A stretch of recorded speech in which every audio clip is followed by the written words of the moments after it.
আসসালামু আলাইকুম। আশা করি সকলেই ভালো আছেন। তো ফ্রিল্যান্সিং বিষয়টা কি? এই নিয়ে আজকে ৫ টি কথা বলবো।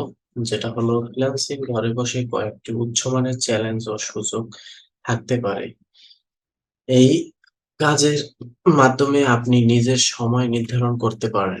স্বাধীনভাবে কাজ করতে পারেন, নিজের দক্ষতা অনুযায়ী দরকারিমূলক কাজ নিতে পারেন এবং আরো অনেক কিছু ফ্রিল্যান্সিং এর সাথে যোগাযোগ ও টেকনোলজি উন্নতির ফলে অনলাইনে বেসিক কাজের বাহিরেও ফ্রিল্যান্সিং করা যাবে। যেমন এই নিয়ে ৫ টি কথা। সফটওয়্যার ও ওয়েব ডেভেলপমেন্ট। আপনি ওয়েবসাইট ডিজাইন ও development, mobile application development, e-commerce site development, application programming, website মেয়াদ বাড়ানো এবং অন্যান্য সফটওয়্যার ডেভেলপমেন্ট সম্পর্কিত কাজ করতে পারেন। ২ নম্বরে হলো graphics design, online branding, logo design, flyer design এবং brochure design, poster design, social media graphics ও অন্যান্য গ্রাফিক্স ডিজাইন কাজ ফ্রিল্যান্সিং ঘরে বসে করা যায়। ৩ নম্বরে হলো ডিজিটাল মার্কেটিং।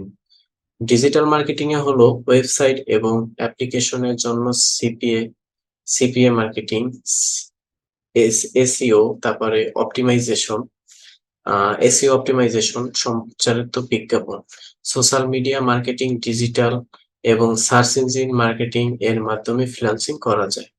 ৪ নম্বরে হলো কপিরাইট ও সাহিত্য লেখা, নিবন্ধন, ব্লগ পোস্ট, অনলাইন স্টুডিও লেখা, সাহিত্যিক প্রবন্ধ লেখা, কপিরাইট, স্ক্রিপ্ট লেখা এবং অন্যান্য সাহিত্য কাজ করতে পারেন। তারপরে ৫ নম্বরে হলো সাইবার নিরাপত্তা। সাইবার সিকিউরিটি যাকে বলি আমরা, সাইবার নিরাপত্তা। অনলাইনে নিরাপত্তামূলক পরামর্শ প্রদান, সাইবার সিকিউরিটি এবং পার্সোনাল ডাটা প্রোটেকশন সম্পর্কিত কাজ করতে পারেন।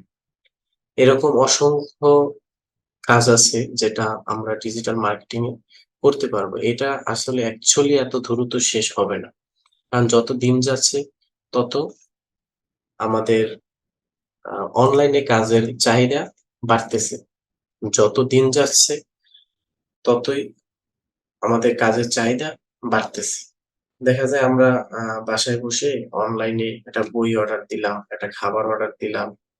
এরকম অসংখ্য জিনিস আছে যেগুলো আমরা বাসায় বসে অর্ডার দিতে পারি।